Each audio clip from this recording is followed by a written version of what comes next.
तो नामदेव जी एकादशी करते थे, स्वयं तो वैष्णव थे ही, लेकिन दूसरा कोई गैर वैष्णव मिलता तो उसको भी पकड़ करके बैठा लेते, बोले नहीं तुम भी आज अन्न नहीं खाओ, आज एकादशी है। एक बार भगवान उनकी परीक्षा लेने के लिए एक ब्राह्मण का रूप धारण करके पहुंच गए, और भूख से व्याकुल ब्राह्मण, वयोवृद्ध ब्राह्मण का रूप धारण करके भगवान पहुंच गए और नामदेव जी के द्वार पर जाकर के जी नाटक करने लगे कि मानो जैसे बड़ी जोर की भूख लगी है, अरे भैया कोई कुछ खिलाओ, कोई कुछ पवाओ, मेरे प्राण निकलने वाले हैं। नामदेव जी संतों की तो बड़ी सेवा करते थे, जैसे ही देखा द्वार पर संत है, नामदेव जी पत्नी सहित बच्चों सहित दौड़े, उनको उठा करके लाए, सिंहासन पर बिठाया, चरणों को परात में रखा, बढ़िया जल से पैर धोने लगे, माला पहनाने लगे, आरती करने लगे। वो संत बोले अरे ये सब मत करो भैया, मुझे बहुत जोर की भूख लगी है, 2 टिक्कर बना दो, आलू की सब्जी बना दो या चटनी बना दो, कैसे भी करके मुझे 2 रोटी खवा दो। नामदेव जी बोले भगवान आज तो एकादशी है, तो मैं भूखा मर जाऊं? तुमको इसमें कोई दिक्कत नहीं कि मुझे भूख लग रही है, तुम मुझे यहाँ एकादशी गिना रहे हो? अरे भाई आपत्ति के काल में ये सब चीजें ठीक है, व्रत तब करने चाहिए जब हम ठीक हों। अब हमारी तो आयु भी 80 वर्ष से ऊपर की हो गई। बोले ये सब तो बहाने हैं भगवान, आज एकादशी, आज अन्न नहीं मिलेगा आपको, केला खा लो, सेब खा लो। गुरु जी बोले नहीं नहीं, हमको तो रोटी खानी है, दाल खानी है, चावल खानी है, हमको भूख लगी, अन्न ही खिलाओ।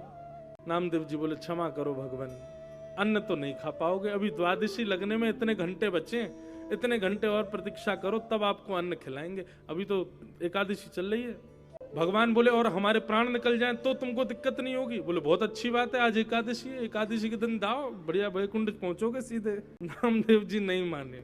महाराज ठाकुर जी ने नाटक ऐसा किया कि वहीं पड़ गए जमीन पे और रोने लगे। महाराज गला पकड़ करके, पेट पकड़ कर, अरे हम मरे, भूख लगी है, भूख लगी। इतने में आसपास के अड़ोसी पड़ोसी सब इकट्ठे हो गए।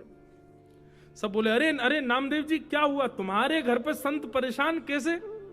अरे कुछ नहीं, एकादशी है, यूं कह रहे हैं रोटी खिलाओ।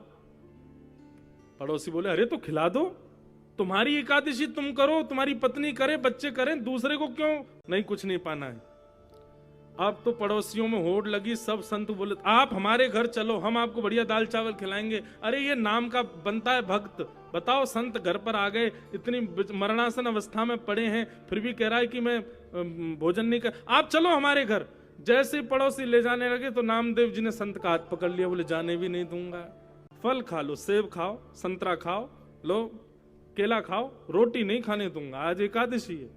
ठाकुर जी मनी मन प्रसन्न भी हो रहे हैं, वारे नामदेव तेरी निष्ठा।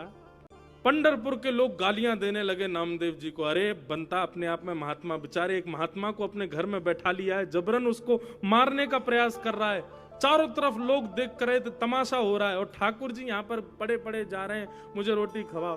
ठाकुर जी बोले अब अंतिम चाल चलो, और सोई ठाकुर जी बेहोश होकर गिर गए और मुंह से महाराज झाग निकलने लगे और हाथ पांव ऐसे कांपने लगे मानो जैसे अब प्राण निकल ही जाएंगे।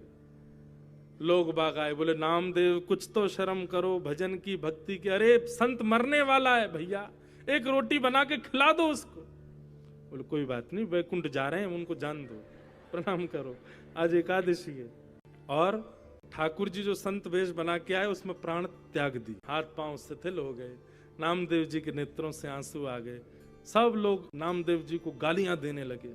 नामदेव जी ने अपने नेत्र पहुंचे और कहा देवी हमारी एकादशी निष्ठा तो पूर्ण हुई, पर एक संत का घर में ही देह छूट गया, कारण तो मैं और तुम ही बने ना इनके देह को छूटने का। चिता में इनको विराजमान करो और मैं, तुम और हमारे बच्चे, हम भी उस चिता में बैठ जाएंगे, प्राण त्याग देंगे, आज एकादशी है।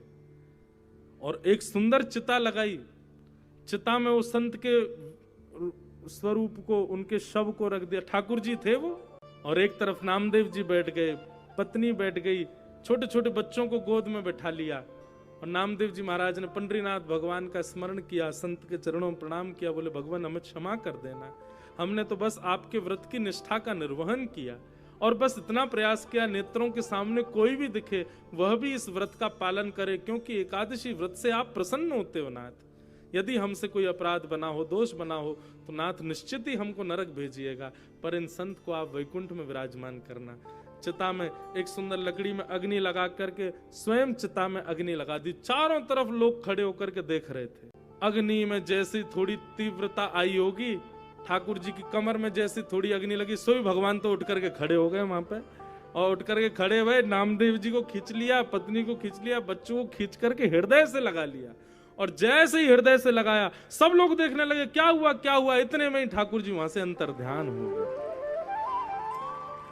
नामदेव जी, उनकी पत्नी, बच्चे सबको हृदय से लगा के ठाकुर जी, सब बोले अरे वो संत कहां गए, वो संत कहां गए। नामदेव जी बोले मेरे अंग को सूंघ करके देखो, चंदन की सुगंधी आ रही है। संत नहीं थे, श्री पंडरीनाथ भगवान पधारे थे मेरी परीक्षा लेने। तो एकादशी बंधुओं ऐसी है।